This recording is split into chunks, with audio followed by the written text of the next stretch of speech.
right, welcome to my channel, my humble channel here in Sweden, to Mr. Larry Johnson with experience from working within the CIA and also the American State Department. Um, First question that raises up something that I didn't know about personally until a YouTuber named Barry Cunningham explained to me what he meant with meetings called SCIFs. Yeah, well, it's a secure classified information facility, SCIF.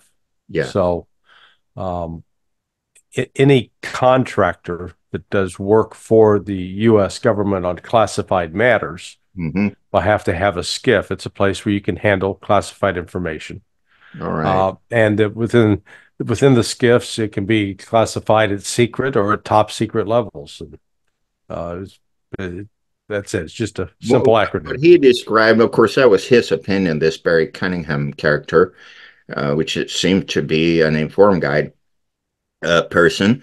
He said that, for example, Speaker Johnson went into one of these SCIF meetings with one opinion and came out with another.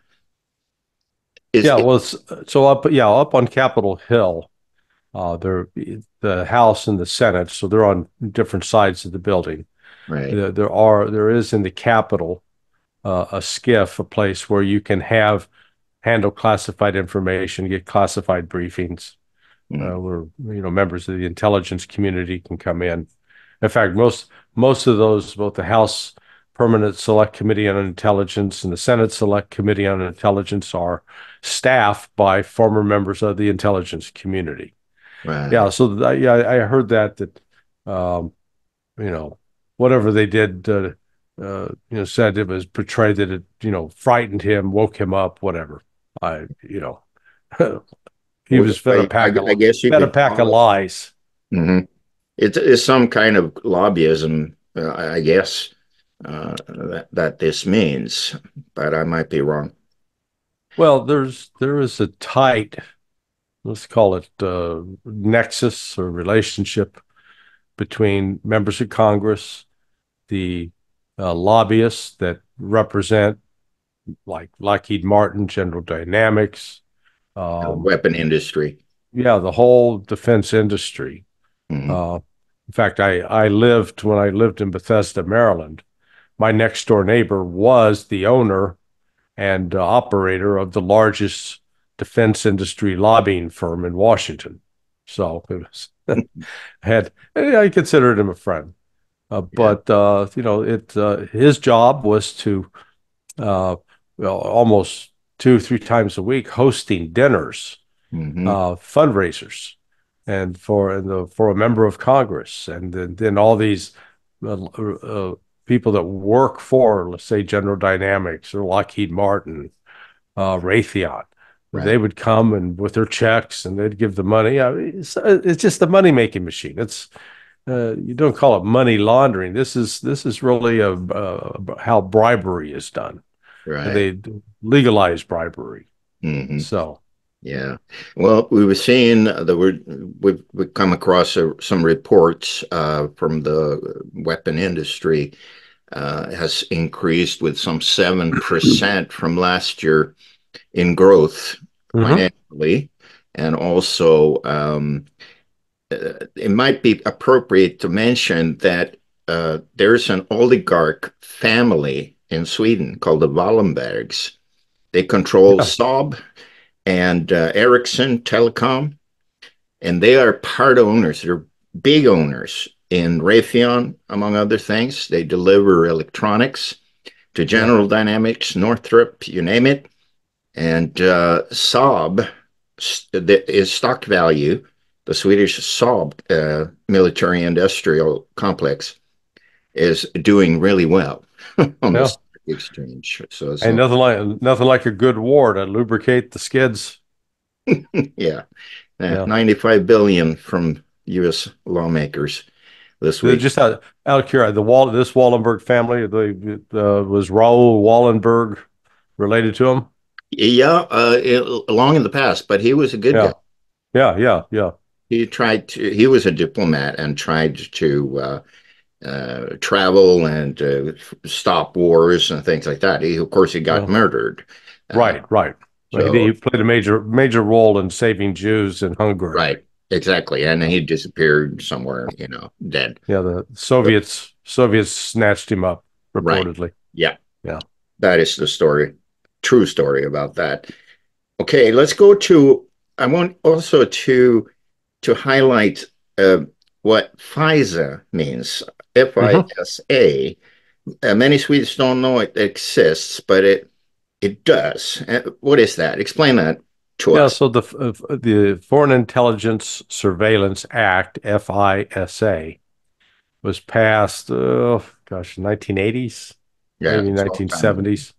It's been around for a while, and it was initially put in place so that to create a mechanism for spying on foreigners, but that were in the United States, and that it might entail dealing, spying on Americans.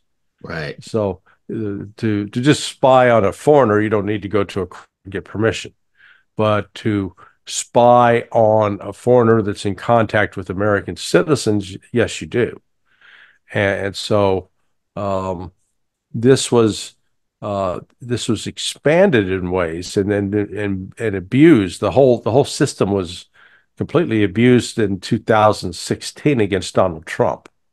That they fabricated. The FBI actually fabricated claims of cooperation between Carter Page, for example, and then the Russians, and they lied before a federal judge, and then they got permission to spy on him, Mhm. collect all of his communications, and same with George Papadopoulos and with Michael Flynn.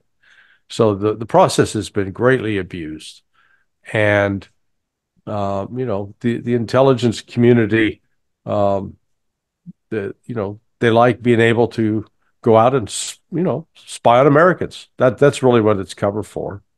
I know that I was told that in 2015 there was John Brennan, then the head of the CIA, set up a task force at CIA. And a task force means you bring people from other agencies together at the CIA, and they were actually collecting intelligence on all of the presidential candidates that were running at the time. Because if you recall, in the summer of 2015, it was Donald Trump and Marco Rubio and Ted Cruz, and I forget who else is running, Mm. but and then the Bernie Sanders, the Democrat, and I was told that the CIA was spying on all of them, gathering intelligence that was being passed to the Clinton campaign. Well, Bernie Sanders was a little bit of a socialist, right? Or Oh, a whole lot of a socialist. Not a little bit, a whole lot. okay, yeah. Well, it's a little difficult for us to follow the international politics, especially from the United States, being that Right. not all information is accessible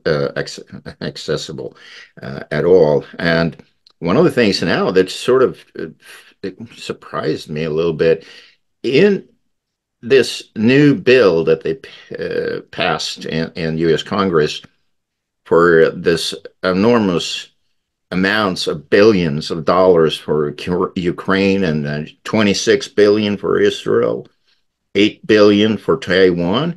It's Hmm. also they've placed new sanctions on Iran and Hmm. Russia, and they want to ban TikTok. Yeah, posing sanctions on China. Hey, United States is committing suicide. That's the only way to look at this. Hmm. The first, with respect to sanctions, Right. I defy anybody to give me an example in history where sanctions have proved economic sanctions have proven effective in bringing about a change in the government or its policies Mm-hmm. to benefit the country that was imposing the sanctions. Mm-hmm. But I think we've seen time after time that, if anything, the sanctions are counterproductive. So these are done really more for domestic political consumption. They create the impression that the government's doing something, acting tough. Meanwhile, like I think particularly the Chinese, it just irritates the hell out of them. It's Yeah. an insult. And, the United States is really putting itself in a position when it's trying to use economic sanctions, it's taking advantage of what has been the dominant role of the US dollar as an international reserve currency. But all of that use of the dollar and reliance on it's based on faith. It's sort of like religion. You Yeah. believe, not that it is, you believe that the US dollar is the best. Mm. Well, once you start destroying that foundation of belief, once you create incentives for countries like Russia and China to develop alternative currencies, as BRICS is doing, Right. and to move away from the dollar, then all of a sudden, dollar-based sanctions are no longer relevant. Yeah. And that's where, the United States, instead of is so desperate to try to hang on to its power as the global colossus, that it's making these kinds of, I'd call them, stupid mistakes, Mm. or self-inflicted wounds. Yeah. The money that's being allocated to Ukraine, Israel, China, in particular in the case of Ukraine, most of that money is going to those defense corporations we talked about, the Northrop Grummans, the Raytheons, Yeah. the General Dynamics, and the Lockheed Martins. It's going to them. It's not actually going to Ukraine. It's not being dumped on the desk of Zelensky Yeah. so they can, go buy some more cocaine and invest in some additional real estate in Yeah. the Caribbean or something. Yeah. Um, We know that Zelensky recently purchased another property somewhere. I don't remember, but there's a lot of money flowing. yeah, And like you said, Victoria Newland, now she's, I guess, disappeared a little bit, but she said it openly. Well, the money is going to our industry. Our yeah, yeah, it's not a gift to Ukraine. right. It's to our own weapon industry, and she's right. You know. Well, and in fact, what has the let's call it the warehouses, the stockpiles Yeah. of armaments, where there are 155 millimeter shells, the 155 millimeter howitzers themselves, the barrels on those guns. Uh, a lot of this has been, depleted, and Yeah. by virtue of being depleted, they've got to replenish. Hmm. And when you're replenishing, you're buying something newer and ostensibly better and definitely more expensive. Yeah. That's But it's a grift. yeah, It really it's a bribery scam. exactly. And it's usually, as usual, it's the taxpayers that basically, at the end of the day, get the bill. The taxpayers are paying. But they are. There's also, let's call it, the benefits. One of the things that has happened with the U.S. defense industry is they figured out back in the 1950s, going to 1960s, that if they could put um, a factory or some element of, say Lockheed Martin or General Dynamics in a member of Congress's district, that would give them more incentive to vote for this money. Yeah. So you wind up having, like an M1 Abrams tank, when that was the thing they're building, it was scattered around, you know, 10 different states. It wasn't confined to just one location. Mm. Well, Sweden, for example, purchased last year the Patriot air defense system from Raytheon, I guess, whoever. It's a I think it's jointly produced by Raytheon, Lockheed Martin, or yeah, one of those. exactly. For $3.5 billion, Sweden purchased some units, and now Stoltenberg, the head of NATO, is saying to all the European NATO members, you need to send all of this now to Ukraine. Don't keep them for your Yeah. own defense.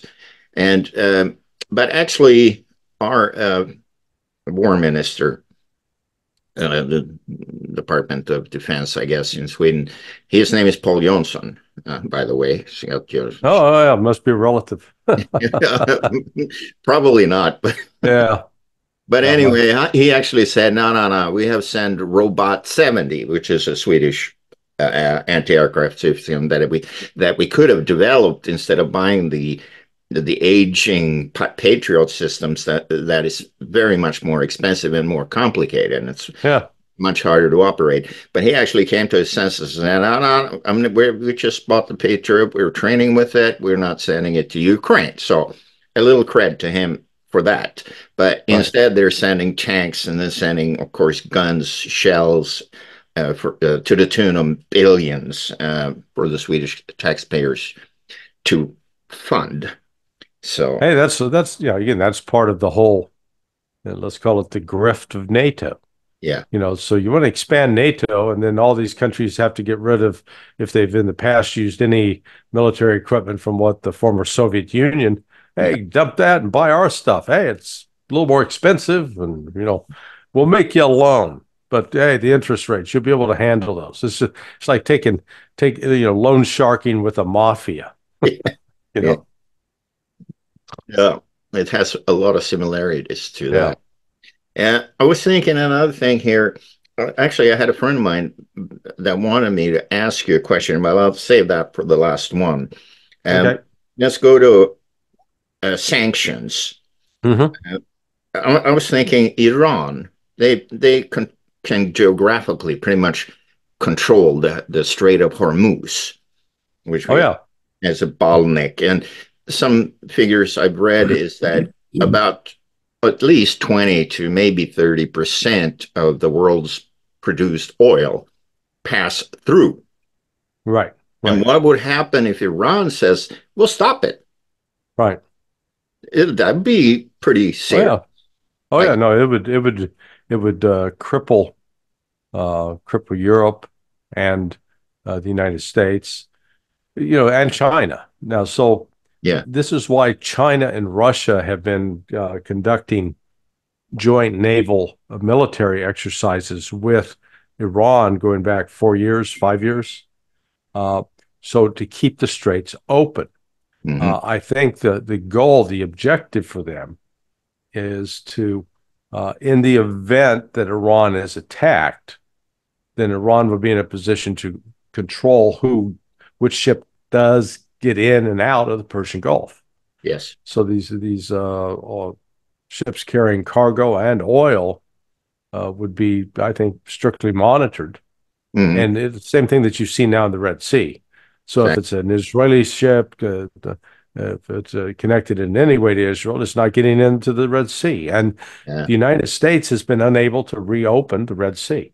Yeah. So if we And if we thereby can't beat, also the yeah, Suez Canal leading in through the Red Sea with the Houthis and with all that as well, yeah. right? I mean, just think if the United States can't stop the Houthis, Hmm. then how in the name of God are they going to stop the Iranians? The Iranians are far more capable, powerful militarily. So it's just it's an absurdity, and people haven't paid attention to it. Mm-hmm.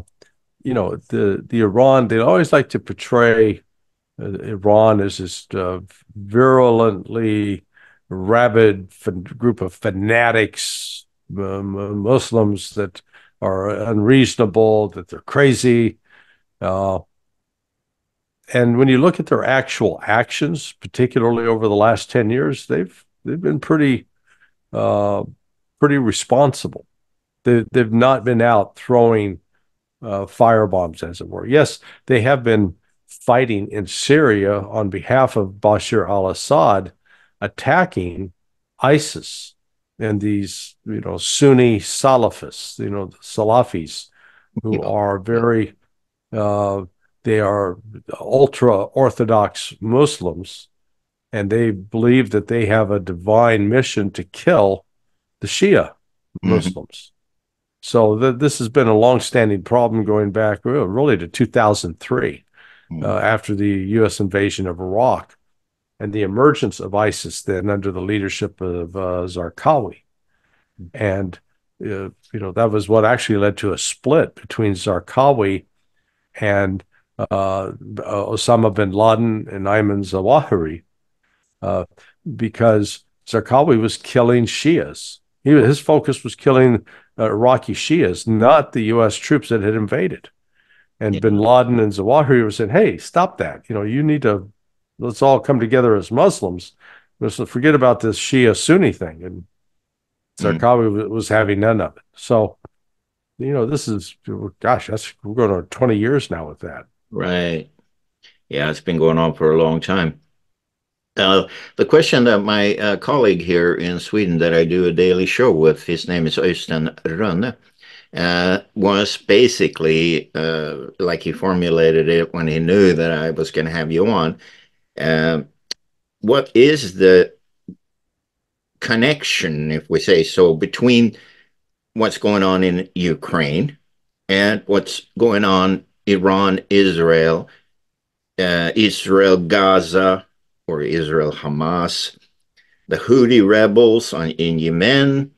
Is there like a red or a thread there, or something in common about what how West is acting?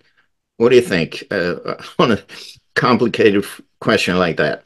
Well, the West, particularly the United States, is seeing its power eroded in these two conflicts. The war between the Palestinians and the Israelis, it's been brewing for a long time. And when we go back and look at the events of October 7th, Yeah. you know that was planned in advance. The Hamas, it was not just a spur of the moment thing, and it was not just chaotic.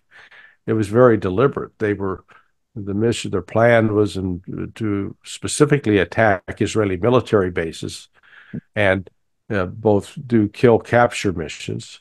The same in the kibbutzim that surrounded the Gaza Strip, and they're grabbing hostages, as many as they could, in order to have bargaining leverage, or at least what they saw as bargaining leverage with the Israeli government. Hmm. And the United States had no role in that, but the United States role comes when Israel starts fighting and needs it cannot sustain a war effort like this on its own. It needs all the economic assistance for the United States. Yeah. Well, this ends up really being a diversion from the U.S. war in Ukraine, because the American Israeli Public Affairs Committee, APAC, has wields great influence in the Congress and, frankly, with the Biden administration. Mm. So they've essentially bought and own the U.S. Congress. Yeah. They can get what they want when they want, as they want. Yeah. So what this ends up, so it's not like the United States is sitting on an unlimited supply of, say, 155 millimeter shells or 2,000-pound bombs. Right. So are they going to give them to Ukraine, or are they going to give them to Israel? Well, Israel's the favorite child. Yeah. Ukraine is the redheaded stepchild, the adopted kid. So it's not, it doesn't get the favored play, the best place at the table, and it doesn't get the first servings. It gets the leftovers, the sloppy seconds. Yeah. So that's so to that extent, this is not some part of some broad strategy on the part of the United States. If anything, it is the convergence of these issues of the Houthis, of the Iranians, of the Palestinian issue, with Ukraine. It has confronted the United States with the limits of its power. That's what's, I think, really going on. Yeah. Thank you for that insight. Another thing, I'll get you out on this. There came up some information that the president of Ukraine, Zelensky, was actually one on the was on the wanted list of assassinations, and this was not from Russia. Evidently, I don't have exact information about this, but it should be a Polish citizen that had spilled information to other in the intelligence community about the whereabouts of Zelensky and the possibility to take him out. Have you anything on that? No, no, I don't. I think, what we're going to see in the coming months. So is Zelensky's in a precarious position. His elected term as president expires in May, and yet he has shown no intention of leaving. Right. And yet there are signs of growing discontent with him inside Ukraine. And so all of that, you can't be in that kind of militarized society and become that unpopular and hope to survive. Okay. Uh, I think I see the very realistic chance that he could be assassinated Right. or at least imprisoned, because at some point somebody's going to rise up and say, "Hey, we need to go a new direction." Yeah. Well, yeah. It's amazing to see, though. I just looked through the redacted newsletter, and there's some pictures in that newsletter depicting the U.S. Congress waving Ukrainian flag. Oh yeah, ridiculous. Totally crazy. But the same thing goes on in Europe. I mean, Yeah, and the mainstream media is a big, big factor of promoting this idea that they're doing the right thing by supporting this war in Ukraine, which is, in my opinion, a total disaster for the Ukrainian soldiers and citizens. And yeah, a lot of them have yeah, deserted and capitulated and fled and so forth. We're seeing it daily now. yeah. Yeah. All right. That's about a half hour. I'll let you out of here. You have a meeting with Judge Napolitano in a few minutes. Yeah, yeah. Do the judge every Monday morning, but I was glad to make time for you, Haga. Yeah, he's got a tremendous amount of views and followers. So I, of course, here in Sweden, follow it. All of the conversations that he has. He is always, like yourself, interesting and informed people on his show. And I think it's fantastic. So I wish you good luck for it today then. And I'm very happy that you came on my humble show. And I hope to see you again, Larry. All right, my friend. Thank you so much. I appreciate the invite. Stay warm, huh? Yeah, I'll try. All righty. Have a, Bye-bye. have a good one.